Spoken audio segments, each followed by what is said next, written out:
তারেক রহমানের বিরুদ্ধে লড়তে হলে শুধু কি রাজনীতি জানলেই চলে নাকি পকেটের জোর লাগে? গুলশান বনানীর মতো ভিআইপি পাওয়ার করিডরে এবার সেই সমীকরণ মেলাতে হচ্ছে। ঢাকা ১৭ আসনে বিএনপির ভারপ্রাপ্ত চেয়ারম্যান তারেক রহমানকে চ্যালেঞ্জ জানিয়ে জামাতে ইসলামী এমন এক প্রার্থীকে মাঠে নামিয়েছে যার বিত্ত বৈভব দেখে রীতিমতো চোখ কপালে উঠেছে রাজনৈতিক বিশ্লেষকদের। তিনি ডাক্তার এস.এম. খালিদুজ্জামান। তিনি পেশায় চিকিৎসক হলেও সম্পদের পাহাড়ে বসে রাজনীতি করছেন। জামাত নেতারা সাধারণত সাদামাটা জীবনযাপন করেন এমন ধারণা নিমেষে ভেঙে দিয়েছেন এই প্রার্থী। নির্বাচন কমিশনে জমা দেওয়া হলফনামার তথ্য বলছে, তারেক রহমানের বিরুদ্ধে জামায়াতের এই ট্রাম্প কার্ডের ব্যক্তিগত গাড়ির মূল্যই ১৩ কোটি ৭০ লাখ টাকা। প্রশ্ন উঠছে, কি এমন গাড়ি ব্যবহার করেন তিনি? গ্যারাজে কি রোলস রয়েস বা ল্যাম্বরগিনির মতো আল্ট্রা লাক্সারি বাহন শোভা পায়? হলফনামায় গাড়ির মডেল স্পষ্ট না থাকলেও ১৩ কোটি টাকার অঙ্কই বলে দিচ্ছে তার রাজকীয় লাইফের কথা। শুধু তাই নয়, তার স্ত্রীর নামে রয়েছে প্রায় ৪৬,৫০,০০০ টাকার গাড়ি। অর্থাৎ স্বামী স্ত্রী মিলিয়ে যে গাড়িবহর ব্যবহার করেন তা গুলশানের এই ভোটারদের চমকে দিতে বাধ্য। সম্পত্তির এখানেই শেষ নয়। চিকিৎসা পেশার আড়ালে তিনি গত এক পুরো দস্তর বিজনেস টাইকুন। ব্যবসা থেকেই তার বাৎসরিক আয় ৩,৫২,০০,০০০ টাকার উপরে। শেয়ার বাজার, সঞ্চয়পত্র আর ব্যাংক আমানত মিলিয়ে মাসে তার আয় ৩০ থেকে ৩৫,০০০ টাকার ঘরে। হাতে নগদ ৬৮ লাখ টাকা, ব্যাংকে ৩৩ লাখ, সঞ্চয়পত্রে বিনিয়োগ ১,৩৬ লাখ। শেয়ার বাজারেও তিনি বড় খেলোয়াড়। নিজের ও স্ত্রীর নামে রয়েছে কয়েক কোটি টাকার বন্ড ও শেয়ার। এমনকি সোনাদানা জমানোর ক্ষেত্রেও পিছিয়ে নেই। দম্পতির গচ্ছিত আছে ৬০ ভরি স্বর্ণালঙ্কার। রাজধানীতে নিজের ও স্ত্রীর নামে কোটি কোটি টাকার স্বার্থ আছেই। গুলশান বনানী মানেই দেশের নীতি নির্ধারক ও শীর্ষ ধনীদের এলাকা। এখানে বস্তির রাজনীতি চলে না, চলে ব্লেজার স্যুট আর রাজনীতি জমায়েত। অত্যন্ত সুকৌশলে এই এলিট শ্রেণীর সেন্টিমেন্ট ধরতেই ডাক্তার ও ব্যবসায়ী খালিদুজ্জামানকে বেছে নিয়েছেন তারেক রহমানের মতো হেভিওয়েট প্রার্থীর বিরুদ্ধে। নামগাঁও আসতে কাউকে না দিয়ে জামাত তাদের আর্থিক ও সামাজিক ক্ষমতার শোডাউন দিচ্ছে। বিশ্লেষকরা বলছেন, এটি বিএনপির প্রতি জামায়াতের এক প্রচ্ছন্ন বার্তা। তারা এখন আর আগের মতো দুর্বল নয়, অর্থনৈতিকভাবেও যে কোনো বড় দলের সঙ্গে টেক্কা দেওয়ার ক্ষমতা রাখে। তারেক রহমানের পক্ষে রয়েছে বিএনপির বিশাল ভোট ব্যাংক, শহীদ জিয়ার লেগেসি আর ১৬ বছরের সংগ্রামের ইমেজ। অন্যদিকে ডাক্তার খালেদুজ্জামানের রয়েছে অঢেল নিত্য আর কর্পোরেট গ্রহণযোগ্যতা। ১৩ কোটি টাকার গাড়ির মালিক যখন রাস্তায় নেমে ধুলোবালি মেখে জনসংযোগ করছেন, তখন তো ভোটের মাঠে নতুন মেরুকরণ তৈরি করেছে। ধৃত ২৬ সনের নির্বাচনে ঢাকা ১৭ আসন তাই হয়ে উঠেছে এক মর্যাদার লড়াই। শেষ হাসি কে হাসবে, তারেক রহমানের ধানের শীষ নাকি ডাক্তার খালেদুজ্জামানের দাড়িপাল্লা? তা দেখার অপেক্ষায় এখন পুরো বাংলাদেশ। তারেক রহমানের শিরায় শিরায় রন্ধ্রে রন্ধ্রে এখন চিন্তার ভাঁজ। কেননা তার বিপক্ষে জামাতে ইসলামী নির্বাচনের মাঠে এমন একজনকে নামিয়েছে যিনি একাধারে ডাক্তার, ব্যবসায়ী এবং সম্পদের পাহাড়ের মালিক। তিনি কোনো সাধারণ নেতা নন।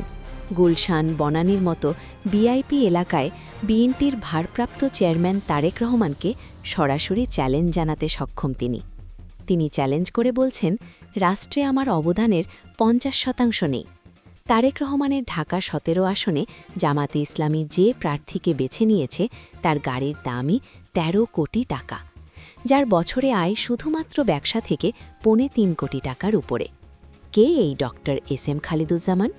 কেন তাকে তারেক রহমানের বিরুদ্ধে ট্রাম্প কার্ড হিসেবে ব্যবহার করা হচ্ছে? ঢাকা ১৭ আসনটি গঠিত হয়েছে গুলশান, বনানী, বাড়িধারা এবং ক্যান্টনমেন্ট এলাকা নিয়ে।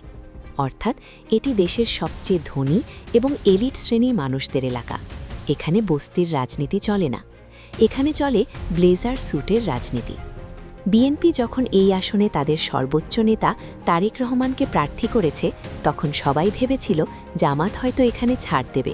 কিন্তু না, জামাত এখানে তাদের তুরুপের তাস খেলছে। তারা মনোনয়ন দিয়েছে ডক্টর এস.এম. খালেদুজ্জামানকে। তার হলফনামা বিশ্লেষণ করে যেই তথ্যগুলো আমরা পেয়েছি তা সত্যিই চমকে দেওয়ার মতো।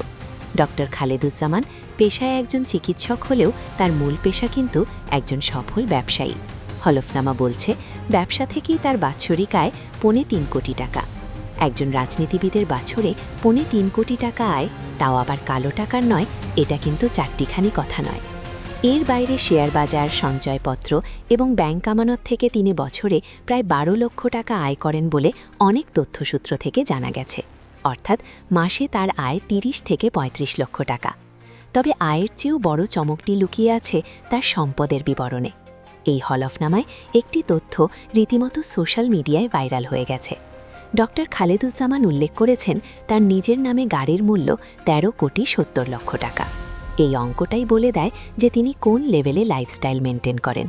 যেখানে অনেক প্রার্থীর কোটি টাকার সম্পত্তি থাকে না, সেখানে তার শুধু গাড়ি রয়েছে 13 কোটি টাকার উপরে। এর বাইরে তার স্ত্রীর নামেও রয়েছে 46,05,000 টাকার গাড়ি। অর্থাৎ স্বামী স্ত্রী মিলে তারা যে গাড়িবহর ব্যবহার করেন তা গুলশানের এলিট ভোটার দিয়েও নজর কাটতে বাধ্য। টাকা শুধু গাড়িতেই নেই, ব্যাংকেও আছে।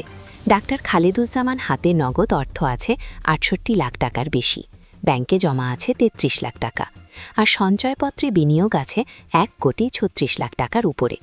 শেয়ার বাজারেও তিনি বড় খেলোয়াড়। তার নিজের নামে 2,25,00,000 টাকার এবং স্ত্রীর নামে 90 লাখ টাকার বন্ড ও শেয়ার রয়েছে। আর সোনা সেটাও কিন্তু কম নয়, নিজের 20 ভরি এবং স্ত্রীর 40 ভরি সোনা মিলে 60 ভরি স্বর্ণালঙ্কার রয়েছে তার। সম্পত্তি হিসেবে তিনি পিছিয়ে নেই। খুলনার পাইকগাছায় তার নামে আছে প্রায় 129% কৃষিজমি। তবে আসল সম্পদ তার ঢাকায়। রাজধানীতে তার নিজের নামে 2,06,00,000 টাকার এবং স্ত্রীর নামে 1 কোটি টাকার ফ্ল্যাট বা অ্যাপার্টমেন্ট রয়েছে। যদিও গুলশানের মার্কেট ভ্যালু অনুযায়ী এই দাম আরও অনেক বেশি হওয়ার কথা, কিন্তু হলফনামায় দেখানো সরকারি মূল্যই বা কম কিসে। এখন প্রশ্ন হলো, জামাত কেন একজন ডাক্তার ও ব্যবসায়ী এই হাই প্রোফাইল আসনে বেছে নিল? এর পেছনে কি শুধু টাকার, বরং নাকি কোনো রাজনৈতিক কৌশল আছে? তারেক রহমানের মতো পপুলার নেতার বিরুদ্ধে শুধু টাকা দিয়েই লড়াই সম্ভব? এবং সবচেয়ে বড় প্রশ্ন, ডাক্তার খালিদুজ্জামান এই বিশাল বিত্তবৈভব কি ভোটারদের আকৃষ্ট করবে? এটি বুঝতে হলে আমাদের প্রথমেই বুঝতে হবে ঢাকা 17 আসনটির চরিত্র বা ডেমোগ্রাফি। গুলশান, বনানী, বারিখারা এই এলাকাগুলো বাংলাদেশের পাওয়ার করিডর। এখানে যারা ভোটার তারা সাধারণ খেটে খাওয়া মানুষ নন। এখানে থাকেন দেশের শীর্ষ ব্যবসায়ীরা, কূটনীতিক, আমলা এবং সোসাইটির প্রতিনিধিরা। এই শ্রেণীর ভোটারদের কাছে পৌঁছতে হলে এমন একজন প্রার্থীর প্রয়োজন যার সামাজিক মর্যাদা এবং আর্থিক সক্ষমতা তাদের লেভেলের সাথে ম্যাচ করে। জামাত খুব স্মার্টলি এই জায়গাকে টার্গেট করেছে। তারা ডাক্তার SM খালেদুজ্জামানকে বেছে নিয়েছেন, কারণ তিনি একাধারে একজন চিকিৎসক এবং সফল ব্যবসায়ী। তার এই প্রফেশনাল আইডেন্টিটি গুলশানের ভোটারদের কাছে তাকে রিলেটেবল বা গ্রহণযোগ্য করে তুলতে পারে। জামাত প্রমাণ করতে চাইছে তাদের দলে শুধু মাদ্রাসার ছাত্র বা সাধারণ কর্মী নেই, বরং তাদের দলে এমন লোকও আছে যারা কর্পোরেট দুনিয়ার এলিট। এবার আসুন কথা বলা যাক জামাতের প্রতিদ্বন্দ্বী প্রার্থী তারেক রহমানকে নিয়ে, যিনি কিনা দলের একজন প্রধান নেতা। তারেক রহমান বাংলাদেশের রাজনীতির বর্তমান সময়ের সবচেয়ে আলোচিত এবং প্রভাবশালী নাম। তারেক রহমানের লড়াইটা টাকার অঙ্কে মাপা যাবে না। তার সাথে আছে বিএনপির বিশাল ভোট ব্যাংক, শহীদ জিয়ার লেগেসি এবং 16 বছর আন্দোলন সংগ্রামের ইমেজ। গুলশানে সাধারণ মানুষ হয়তো টাকা দেখে ভোট দেবে না, তারা জোর দেখে জাতীয় রাজনীতির সমীকরণ মেলাবে। কিন্তু জামাত এখানে একটি স্ট্র্যাটেজি গেম খেলছে। তারেক রহমানের বিরুদ্ধে এমন শক্তিশালী প্রার্থী দিয়ে তারা বিএনপিকে একটি প্রচ্ছন্ন বার্তা দিতে চাইছে। বার্তাটি হলো, জামাত এখন আর আগের মতো দুর্বল নেই। তারা বিএনপির শীর্ষ নেতাদের আসনেও চ্যালেঞ্জ জানাতে সক্ষম। এটি আসলে ভোটের লড়াইয়ের চেয়েও বেশি শক্তি প্রদর্শনী। বিশ্লেষকরা বলছেন ডক্টর খালিদুজ্জামান শুধু জয়ের জন্য লড়ছেন না, তিনি লড়ছেন জামাতের ব্র্যান্ডিং পরিবর্তনের জন্য। তার এই বিশাল সম্পদের হলফনামা প্রকাশ করার মাধ্যমে জামাত জানান দিল যে অর্থনৈতিকভাবে তারা এখন দেশের যে কোনো বড় দলের সাথে টিকা দেওয়ার সক্ষমতা রাখে। প্রিয় দর্শক, গুলশানের ভোটযুদ্ধ এবার এক ত্রিমাত্রিক রূপ নিতে যাচ্ছে। একদিকে তারেক রহমানের আবেগ এবং ঐতিহ্য, অন্যদিকে ডক্টর খালিদুজ্জামানের বৃত্ত এবং পেশাদারি ইমেজ। আর এর মাঝখানে ভোটাররা এবার হয়তো প্রার্থীর যোগ্যতা এবং সক্ষমতা দুটোই ভেবে দেখবেন। সব শেষে ঢাকা 17 আসনের এই লড়াই 2026 সালের নির্বাচনে সবচেয়ে ইন্টারেস্টিং চার্ট হতে যাচ্ছে। এখন দেখার বিষয়, জামাতের এই পপুলার নেতা তারেক রহমানের জনপ্রিয়তার স্রোতে কতটা টিকতে পারেন। প্রিয় দর্শক, আপনার কি মনে হয়? আপনার মূল্যবান মতামত কমেন্টে জানিয়ে দিন এবং সেই সাথে আমাদের চ্যানেলটি সাবস্ক্রাইব করে রাখুন। ধন্যবাদ।